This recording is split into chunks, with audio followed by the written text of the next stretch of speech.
Good afternoon, good evening, and good morning, everyone.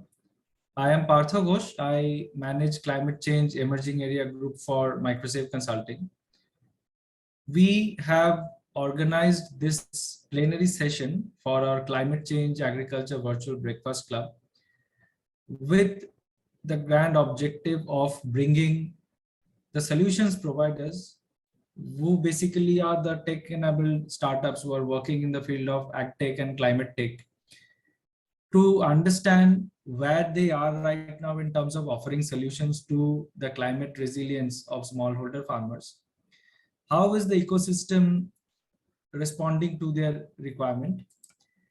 And therefore create a kind of synergy between various stakeholders, which is the startup founders from the ag tech and the climate tech space, people from the investment side, the venture capitalists, private equities, and any other kind of investors who want to seriously invest their time and energy and financial resources to better the or advance the climate resilience of smallholder farmers in India. And the other ecosystem players like international donors, international NGOs, and funders who can accommodate these solutions into their programs and project and financially and technically support these solutions to pilot their products, to sort of give them the amount of time that is required for these solutions to mature and deliver results. So this is one of a kind platform in India, because most platforms that we experience are mostly for profit, or they have motives for bringing in people to transact with each other. While we definitely want those things to happen within or outside the platform, but our key objective is to create an enabling environment within the ecosystem players to know each other in a far better manner. And what we also eventually want to do are to create some kind of repository of collaterals from all the representative stakeholders attending these sessions and being a member of our breakfast club, so that these repositories, this information are freely accessible to each other, and each stakeholder is capable of making informed decision about the other stakeholders, and therefore the trust building ecosystem can be much more transparent and much more cohesive. So that's the overall objective. And I welcome Mr. Graham Wright, who is Group Managing Director for MSC, to kick off the plenary session, and welcome the speakers on the dais, who will then continue the session. Over to you, Graham. Thanks, Pato. I wasn't expecting this, so I just got left fielded. But let me thank Rahul, Akbar, and Vimal for joining us. They lead some really absolutely outstanding ag tech organizations, and I think we're going to learn a lot together. And I'm sure that this is the beginning of what will, I hope, be an ever expanding breakfast club that meets on Friday evenings. So I don't know what time of bed you guys got up at, but anyway, it's great to see you, and thank you so much for kicking us off, the three of you. And I hand it back to Pato. And as I say, I'm sure that we're going to build and build and build this community. And I'm grateful that you have started us off. Pato, over to you. Thank you for your kind words, Graham. So over to Rahul, Akbar, and Vimal. Please introduce yourself. You can take turns. Maybe we can start with alphabetical order. So Akbar will be first to introduce yourself, followed by Rahul and Vimal. And then we'll open the floor for the discussion, and one of you can announce the topic and go with the flow of the discussion. Over to you, Akbar. Thank you. Yeah, thank you, Partha and Graham, for that warm welcome. So I'm Akbar Sher Khan. I'm co-founder of Impagro Farming Solutions. So by background, I'm actually a corporate commercial lawyer, but I kind of got into entrepreneurship about 4 or 5 years ago after doing my MBA at Imperial College Business School. And at the time, we were at COP21 just after Paris, and the SDGs were being formulated, and it was basically the talk of the town, and I think that played a key role in motivating me and kind of working in the sustainability space. And since then, it's been a very interesting journey with Impagro. So in terms of what Impagro does, we started off on tackling a lot of different kind of issues. We started off with looking at the post-harvest loss as a major kind of issue, which kind of haunts the supply chain, especially with fruits and vegetables. But then now we've actually now pivoted a bit, and we're into kind of regenerative farming production as well, because that is also the need of the hour now. So as I said, we would probably, just to in short, like what we do, we're basically an agri supply chain risk management company. And as we go through the discussion, I could elaborate a bit more on the risks which we try to tackle. So that's for me. That's all from me. Over to you, Rahul. Good evening, everyone. Good morning and good afternoon to the audience. I'm Rahul. I represent Amal Farm Solutions Private Limited. We are a startup less than 2-year-old. We work with GI tag products. Since we know that India has 85% of smallholder farmers with less than 5 acres of land. And a lot of survey reveals that the average earning of the farmer is around $135, which is very, very low. Now, GI has a potential. The geographical indicated tag product has a potential in India. If we promote it, it will not only address the nutritional deficiency in the food, but also it will also attract and help the climate resilient part, tackling the climate crisis. So that was the genesis behind, starting Amal Farm and, working on GI tag products. So coming to my background, I'm basically a practicing metallurgist.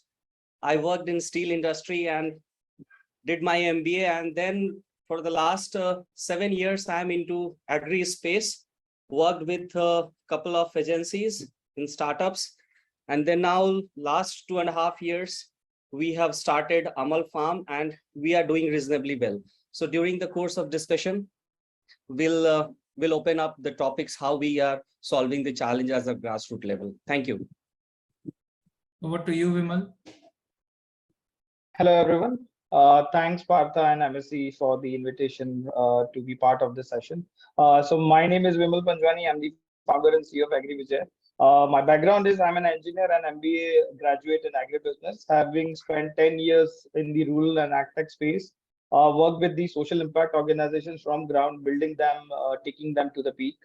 We founded AgriVijay in 2020 amid COVID, supported by Atal Innovation Mission, NITI Aayog, and with the vision to bring India's first marketplace of renewable energy for farmers and rural households, not only helping them increasing their savings and income with the renewable energy products and innovations in the agtech space, but also mitigating climate change by abating GHG and CO2 emissions. So we are an agtech social enterprise also, besides first marketplace of renewable energy products. So we'll talk about how we are solving the problems of the farmers, as farmers are largely dependent on diesel and electricity and firewood for their energy needs even today, despite the innovations in the space, and how we are trying to replace them by renewable energy products, innovations in solar, biogas, green energy, electric, and helping them increasing their savings and income along with contribution to the climate change and the climate action movement. Right. So thank you for the introduction. I'm sure our audience have got a background of speakers and the thematic area that they're going to talk about.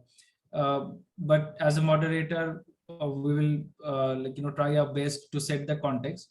So to our audience here, the context of this session, this plenary session today, is to send out a message from the agtech startup community. These individuals not only own their own businesses, but they have been instrumental in developing few other businesses where they have been part of and instrumental in the growth journey.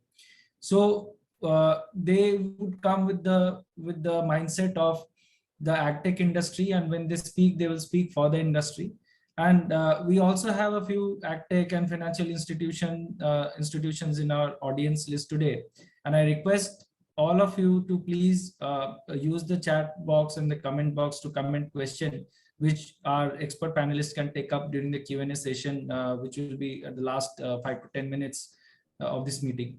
So the first question that I want to pose to our panelists is, what do you think from your experience that agtech or climate tech startups today doing to solve the climate stress or climate change related issues that smallholder farmers face?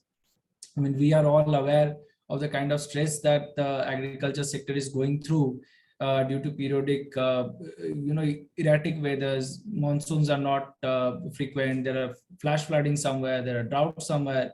The temperature and the combination of high heat and humidity is also detrimental to the growth of agriculture crops and livestock at the same time.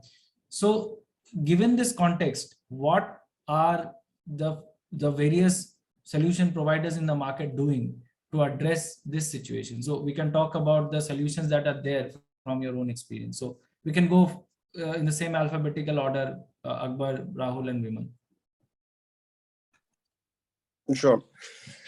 So, I mean, in terms of what the current, I mean, there's a lot of innovation happening, in this space, and in terms of kind of identifying and assessing, climate vulnerability for, Indian smallholder farmers.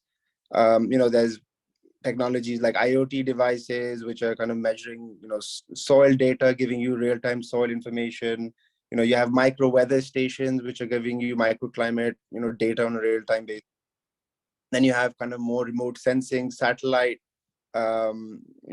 which is, giving you, again, lots of information. And then I think social media also plays a big role, like, a lot of constant, you can pick up a lot of chatter on like social media, and then and basically figure out that, is this place being affected? Because people usually put photos on their Facebook of, their fields are flooded, or if there's been hailstorm, and so you can actually, I mean, if you've got the right algorithms and kind of the tech, where you can skim off social media and pick up that, that I'm not sure if someone's doing it, but probably someone is doing out there.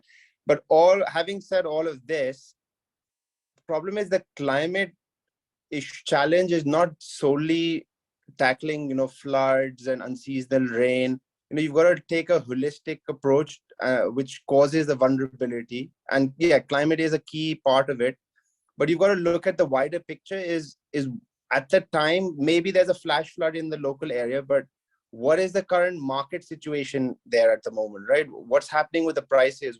So if that kind of insights can be fed into the farmers to take some actions, that can help in mitigate some of the losses which they may have faced because of the climate, right?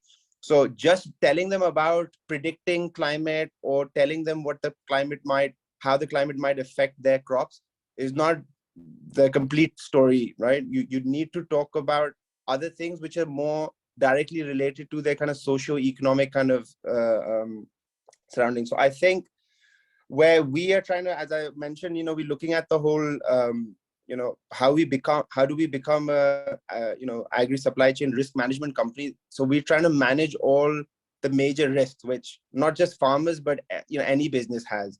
So we start off prioritizing the market risk. The market risk is the biggest risk for especially smallholder farmers in India and globally with, all developing nations, whether it's Africa, Asia, Southeast Asia, etc. Then obviously the climate risk is there. Everyone knows that's real, and how do we mitigate, and using, as I said, all these technologies out there, predictive analytics and predictions. And then there's another risk which just gets left behind, is the finance risk, right? Because what happens is, say, for example, a farmer suffers a flash flood and his crop kind of gets destroyed.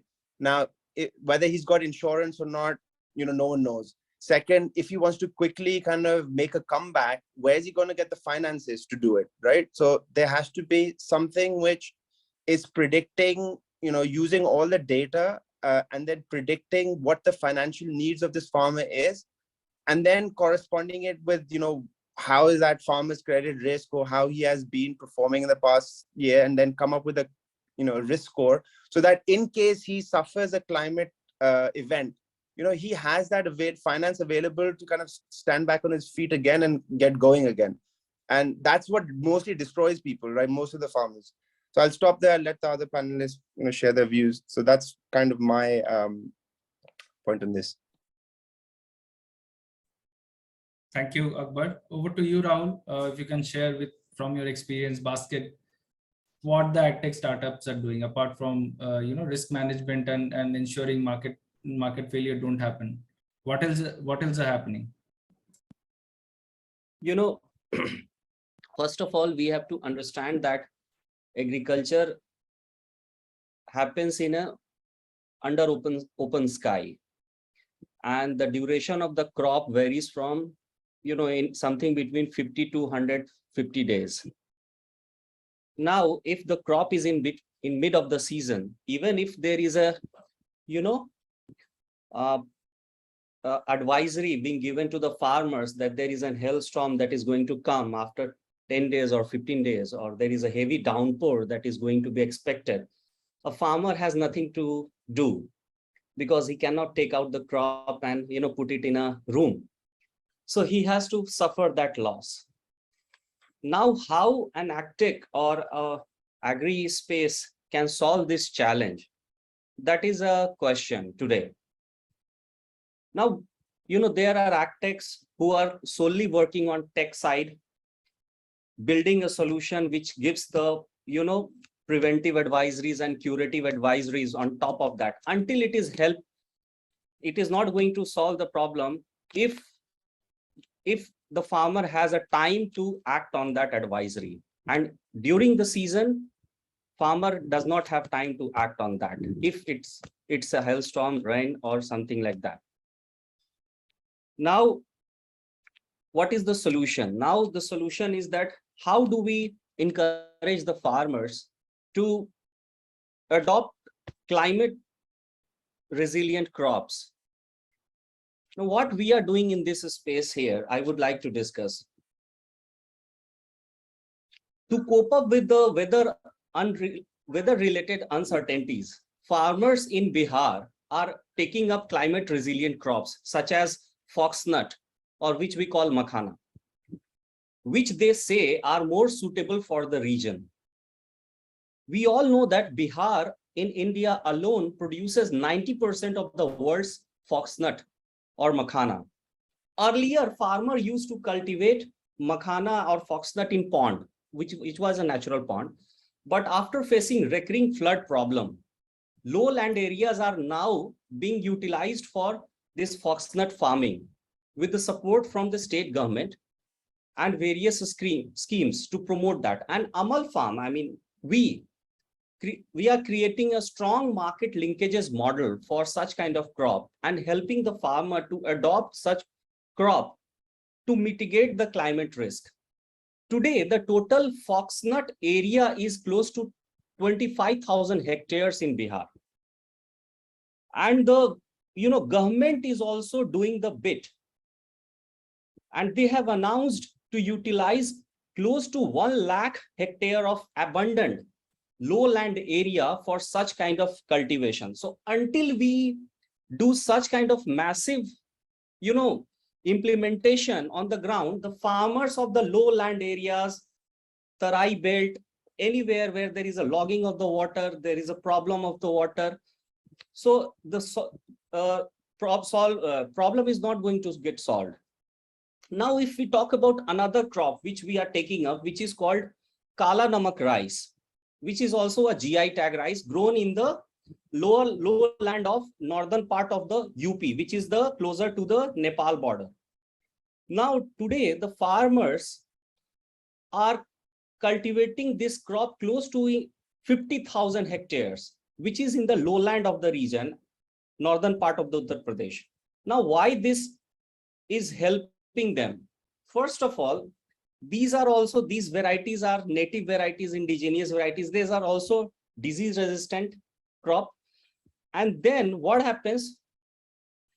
They get a better price margin. They get a better price realization on such kind of crop, which is around 3 times more than that normal crop. Now, if we adopt such kind of mechanisms and crop where we encourage the farmers along with the help of the local government bodies, because agriculture is always a state prerogative. So if we take this solution to the farmers are definitely going to adopt these practices. Now here on top of this, because technology always plays an enabler in any business, technology cannot be a sole solution provider for any problem. Now, the technology in agriculture help this to build a model, to get a soil mapping, to get a lowland mapping, the land topography, where there is an impact of the climate resilient. Now, this will help the, designing the complete solution, and then backed by the state and the local government bodies and the AgTechs who are working on ground, solving the farmer problem. I think if we plug these two things together, farmers will have a good day in coming times. Right. Over to you, Vimal. So, there's a question poll that I'll have at the end of this session, but over to you to understand your experience of what AgTechs are doing to ensure climate resilience of smallholder farmers in India. So if you realize that 75% of the total farmer population is smallholder farmers, and as an AgTech ecosystem, I can see lots of work has been happening on ground at various aspects. So if you talk about soil IoT, we have devices such as Sensitout, Brew Farm, which brings the fertigation timing and the weather forecasting, which is required as a decision for the farmer to increase his yield and proper sowing and harvesting time. We have solutions which not only mitigate the post-harvest losses, but also add value to the produce which get wasted. We all know that 30-40% losses are there in the transportation of the total produce from the farm to the mandis. So we have Rahejas, Rudras, solar dryers technologies, and also Ecozen, Devi Diyal solar cold storage is coming into the picture to mitigate the post-harvest losses. We have Krishi Gati Celestial electric tillers, electric tractors as a solution to decrease the investment on the diesel expenditure, as an startup support coming from the farmers, helping them not only making the green energy environment, but also helping them increase their yield and decreasing their expenditure on the practices they have.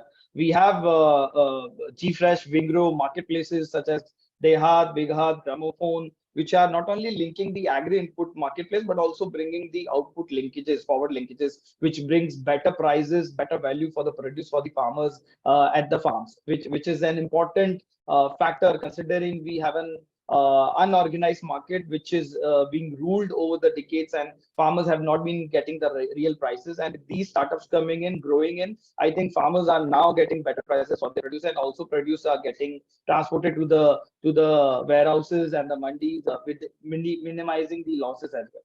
We have startups like Bioprime, Carbon Lights or Canny, which are not only producing organic stimulants, biostimulants, fertilizers, which not only decrease the impact on the soil, but also help increasing the yield and the produce. So the startup ecosystem is really working across platforms, I would say. Hence, I can see that there are Krishi Tantra agronomists working on soil testing devices, bringing soil testing at the farm level, village level, which is earlier it was very difficult for the farmer to get their soil testing report, take his decisions of the agriculture practices or any particular fertilizer or pesticide we decide to be sprayed on farm. We have drones like drone startups like Garuda, Marut, who are helping bringing drones technology in the space with the help of the government. They are bringing these drones in the subsidized manner so that farmers can utilize them as for spraying, minimizing their the health hazard, and also minimizing the cost on the spraying of the fertilizer and the pesticide. So multiple startups I can see, including us,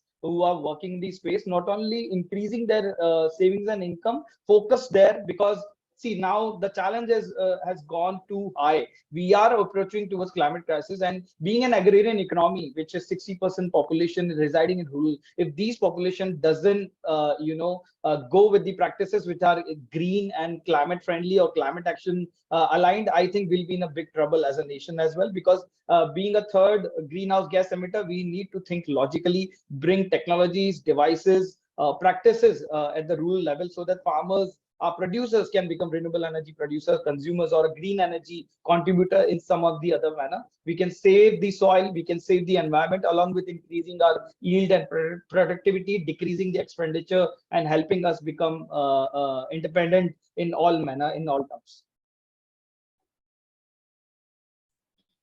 Thank you, Vimal, Akbar, and Rahul. So, during the course of discussion, there are two major other issues related to what tactics are doing to ensure climate adaptation and climate resilience of smallholder farmers. A very pertinent question comes when it comes to accessibility of these services. So when we say AgTech, we generally perceive that these are technology-enabled solutions, and most often, or more often than not, the outreach to the farmers directly is through smartphones and applications that can run only through smartphones. So the question here is that, considering the fact that smartphone penetration at rural level, especially in states like Bihar and UP, it's still low, and the real cultivators, the landless laborers or the sharecroppers who cannot afford a smartphone, are not even technology savvy to run these or use these applications. What can and how are AgTechs facing this barrier, or how they're overcoming this barrier? What are they doing? And we can start with Vimal and then go to Rahul and Akbar in that order. So the challenge is really basically harming where AgTech should grow. So we talk about AgTech, how AgTechs are solving the problems, but there are problems which are faced by the AgTech themselves. So as you said, the products are innovated. They are getting, they are taking birth at the urban level, but taking them to the village level is a challenge. Hence, it becomes very important for marketplaces like ours, or marketplaces whatever marketplaces we have in the AgTech ecosystem. Their role becomes very important, because taking this innovation to the village level through our business model, which can be an offline store. So we have renewable energy store business model. So we are taking these products at the village level, making the farmers educate and aware about these products and technology, because farmers are not inclined or have never got exposed to these technologies ever. So even today, if you talk about, it's been 2 decades, we have innovations in solar, we have innovations in biogas, we have lots of AgTech innovations, but these innovations have not penetrated to the village level, to the last mile, remotest of the farmer or the consumer. Hence, it's become very important to make them available at the ground, at the village level. Second, make them affordable. So the two challenge which any innovator on the AgTech ecosystem which faces is the affordability, because when an innovation takes birth, it's an expensive in the initial scale, and when till it achieves the volume or the scale it caters in the future. So till that time, it is an expensive device or a technology for the farmer to consume. Hence, any financing element such as climate financing coming from the corporates, coming from the government, coming from multiple foundations or organizations working in the philanthropy, I think that way we can make these innovations affordable at the village level, and once they achieve the scale, we can bring them back into the original form of the price parity in the ecosystem. So the challenge is the affordability, because initially the cost of the innovation goes high. Hence, AgTech face the challenge to make them affordable for the farmers. Second is definitely the access, or making these product innovations available at the village level, because you need to transport, you need the logistics, you need partners. Hence, building them in the initial phase, you require support in terms of the funding, partners, and lots of other derivatives which can help this AgTech system ecosystem grow as well. Rahul, how can we solve this conundrum of smartphone access at, not conducive to use technology? How are we solving it, or what are we doing currently as an industry? when I take an example of 2015, when we implemented one of the project of sustainable livelihood adaptation to climate change project in Bihar. One is drought prone, one district was drought prone, and one district was flood prone, which is Gaya and Madhubani. Madhubani being a flood prone and Gaya being a drought prone area in way back in 2015. There was no 4G that time. And the project was to deliver through technology through 4,000 farmers, women farmers of Bihar in 2 districts. Now, the lesson that we learned during that project, that was an World Bank funded project. So the lesson that we learned is that the technology has to have a hyper local arrangement for the farmers. A generic advisory or generic solution to the farmers developed by AgTech will not serve the purpose. There has to be a localized modus operandi on the field as well as through the technology for the adoption of technology or SMS based or WhatsApp based, any based of advisory to the farmers. Now, what is happening today that, there is an advisory, let's say for Pusa Basmati rice or, Sela or anything, 1121 rice variety. Now there is an advisory. Now that advisory has to have, localization as per the location. Until that, farmer is not going to adopt that advisory because they have their own language. A particular pest or disease in English is called in 30 or 40 different ways by different farmers of India. Now you need to know that 30 different types of colloquial languages of that particular word for the pest, which is for paddy or any other crop. Until that solution is there, farmer is not going to adopt. Now the second part is awareness is a bigger problem. The consistent approach toward, solving the challenge of the farmer has to come with the awareness. Now there has to be a clusterization effect where cluster needs to adopt the awareness model and take it through the influencers. Now, knocking the door of individual farmers and then, pushing this product, there is a gap of trust between the new entrant and the farmer, right? AgTech are the new entrant to the society of the farmer. Now there is a gap of communication. Now how this gap could be addressed? First is through influencers who are the early adopters in the curve, in the bell curve of the AgTech space. Now once this influencers gets convinced, and we have seen that there is always an influencer in the community of the farmer. Once we do that, your 70% of the job is done. Now we have done this kind of implementation, experimentation on the ground, and through that we were able to penetrate to the real farmers. Even there are a very less adoption of the technology. I'm talking about Bihar, I'm talking about eastern part of the UP, West Bengal, Odisha, where still there is a laggards in the technology as compared to southern or the western part of the India.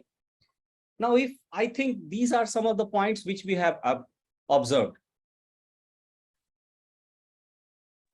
Thank you, Rahul. So Akbar, over to you. What do you think the industry is doing to solve this very too specific problem? And I think Rahul opened the Pandora's box by saying that colloquial languages, different terminologies of and different cultural norms, etc., applicable to this vast and diverse country. So how are we solving this communication conundrum, so as to say? Yeah. So I think great points both by Vimal and Rahul. And kind of my take on this is, see, traditionally the agriculture sector has been serviced by the government and NGOs, right? So and they work on a different mindset toward a for-profit ag tech company would be doing. Even if ag techs can rebrand themselves as social enterprises, at the end of the day, they need the cash flows to survive, right? So they need to make sales, they need to generate revenues.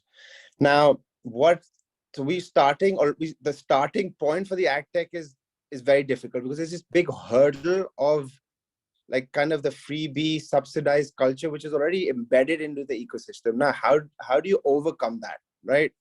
And what Rahul mentioned is you need, there's a lot of strategies people use, whether it's kind of using champion farmers, people use village level entrepreneurs. That's like one term which everyone's throwing out there.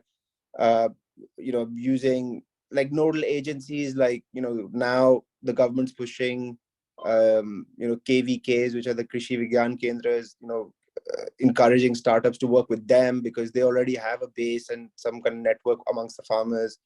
And then a lot of the more like revenue hungry startups, they end up going and working with the input dealers, right? Because that's where the business is, to be honest. But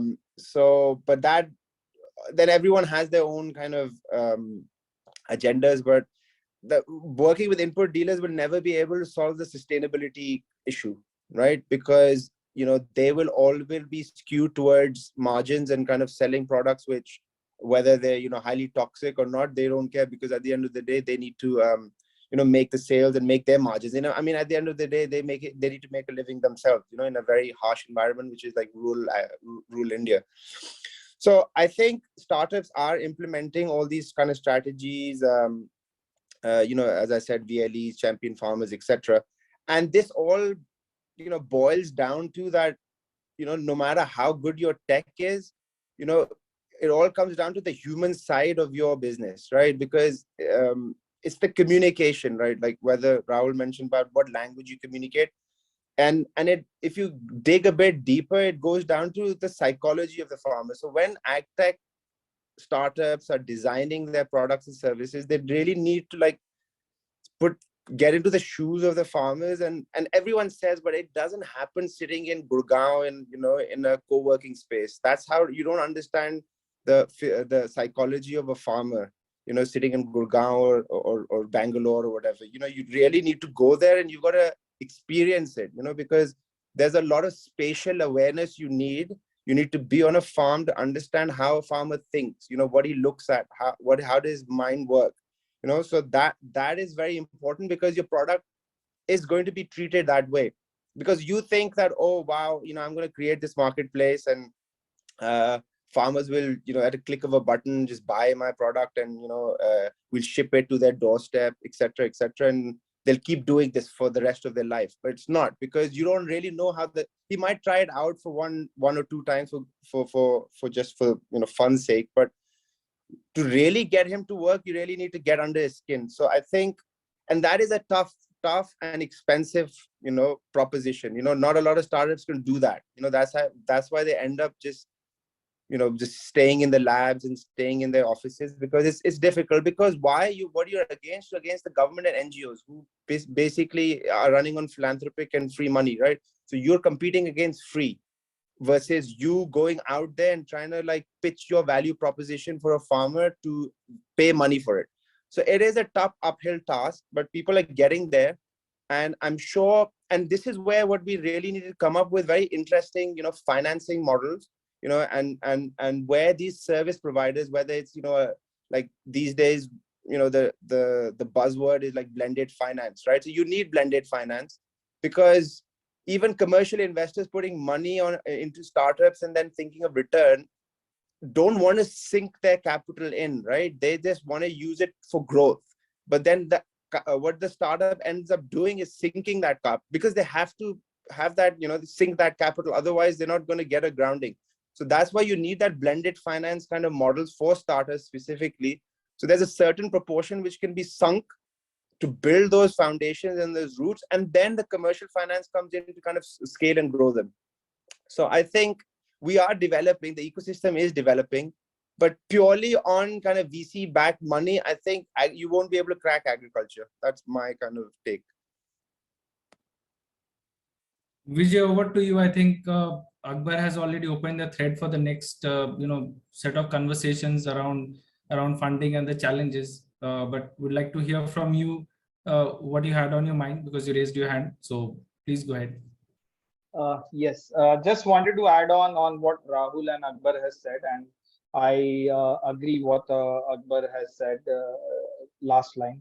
That the challenge is actually we are not getting the reality check when we are developing solutions for the farmers. So we cannot expect having a mobile app launched and used by the farmers. So even today, our 95% sales are coming from our offline renewable energy stores and field sales team and call center, because farmers wants to talk. They need that trust to be built over the period of time, and even if that trust is built, it will take at least 2 to 3 years to transform this trust into a mobile app transaction.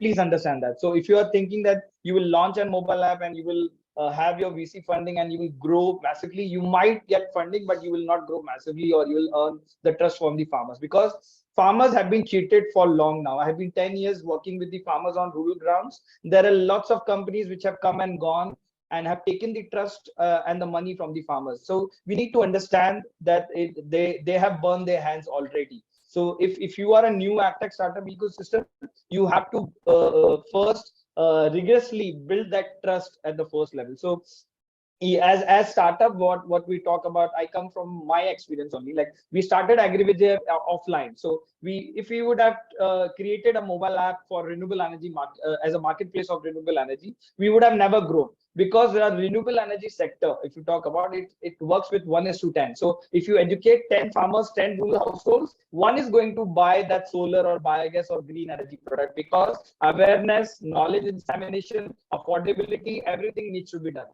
So after doing that, you will get one farmer or one rural household out of that 10 farmers or 10 rural households. So if you would have launched our mobile app, we would have never grown. Now, 2 years after 2 years of existence, when we have built a brand on ground, build a trust, we have 70 renewable energy stores. Now we can think of bringing the technology interface, not even mobile app, but a chatbot, as Rahul said, localized language. So we need a chatbot which interacts in Marathi, Telugu, Hindi, Gujarati, Punjabi with the farmers in local language, understand the energy needs, recommend the solution, and then sell the solution. So these local aspects of having a call center in local language, having a local field sales team, local rural youth team, which is part of their fraternity, then only that transformation of the flow of the technology and usage will happen. Otherwise, we cannot, even if we create the best of the innovation, best of the product for agriculture or for farmers, it will not bring volume. It will not be a mass product until you use the language which is used by the farmer, because farmers take time to transform into the technology. I have seen a question in the chat box,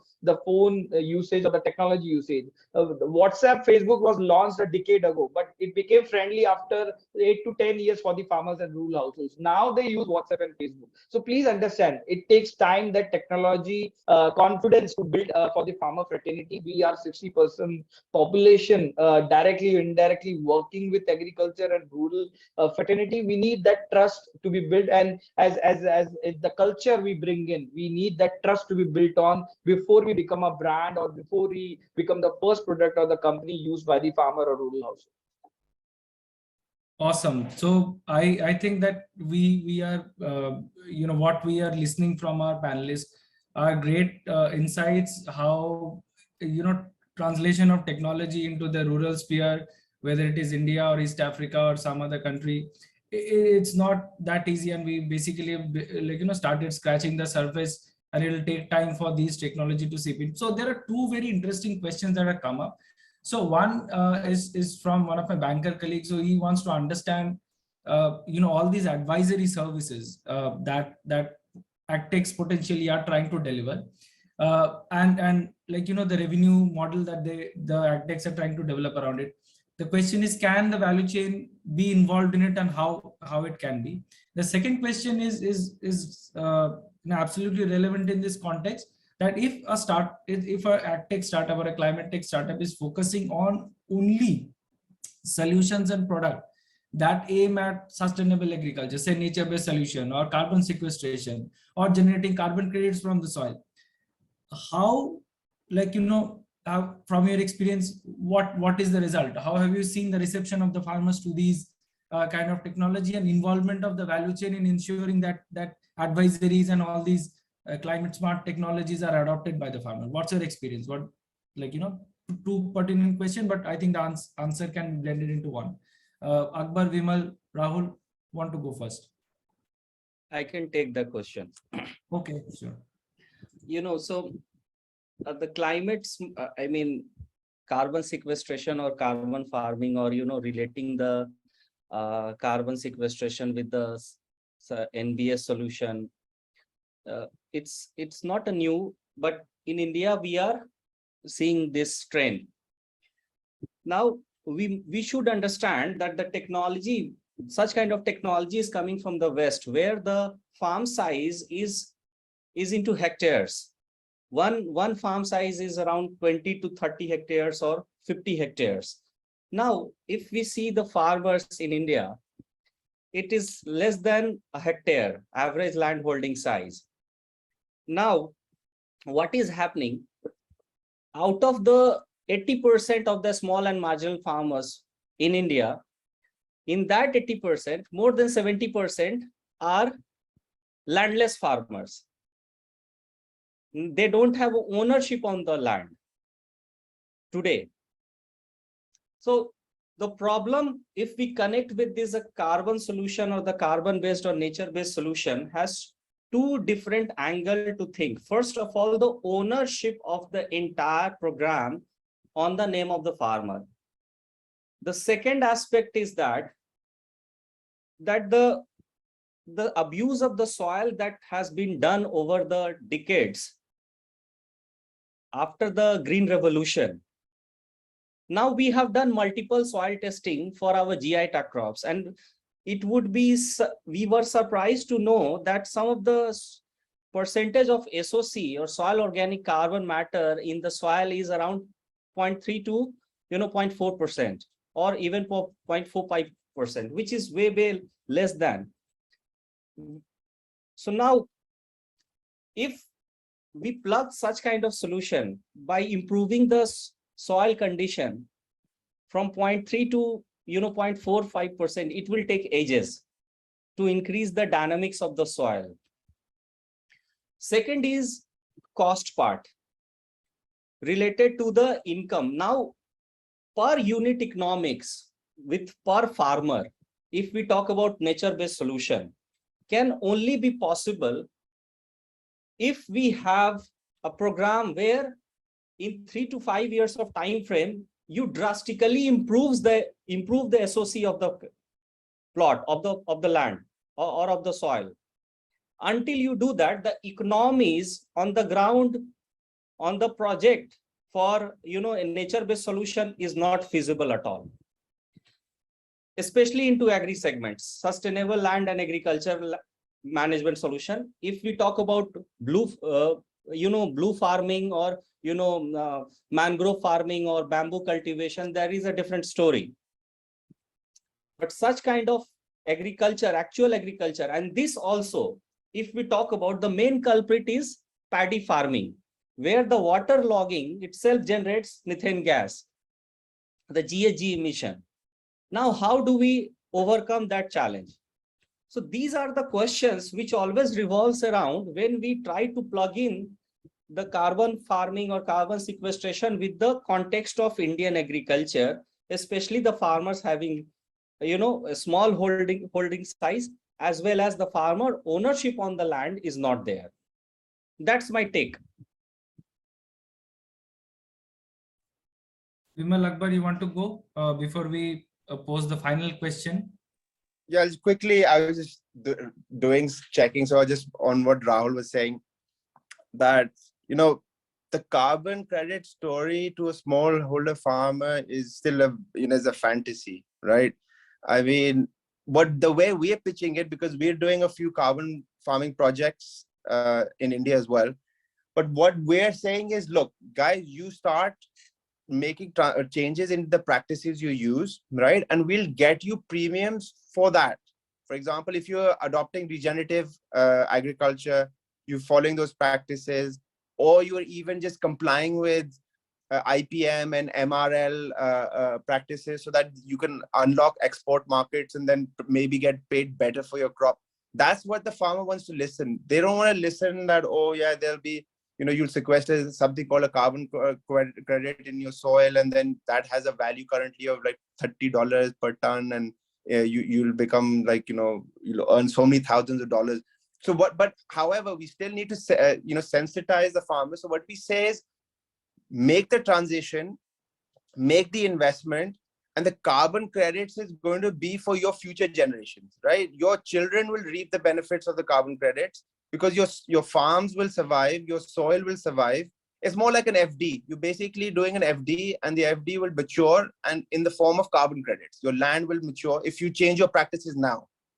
And in terms of the challenge on carbon credits, especially using agriculture and nature-based solutions. So, I was just quickly looking on the Vera's registry right now. Latest, the methodology which Vera's come up with is the VM0042, right? So under VM042, there's 8 projects which are applied for in India, still under development, and some are for years, still under development. Globally, there's 35 projects registered, and only 2 are actually under validation. So there's not a single project in the whole wide world which has proven that verified carbon credits can be generated from agriculture. So that's the current story. Future, it might change, but right now, there's no point selling like, this. It's basically a fool's paradise. If you're living in a fool's paradise, if you think you can sell carbon credits from agriculture right now, you can't, because first of all, no one's actually shown to prove you can actually verify a carbon credit through soil organic carbon. So that's my take. Like, get the farmers to transition, because without the transition, nothing's going to happen. No carbon credits going to be generated just by talking on, like, writing blogs and talking and having webinars, etc. The transition, the carbon credits will only be generated if the farmers start making the transition. And to get the farmers to transition, you look at the other pain points they have, like as you said, the accessibility, advisory. Just a quick point on the advisory thing. Yes, the only startup which comes to my mind is Bharat Agri, right? So who claim that they've actually monetized their kind of advisory service. But to be honest, advisory is something which in India, as I said, you're against government and you're against NGO, and they give free advice. Why will someone pay for your advice?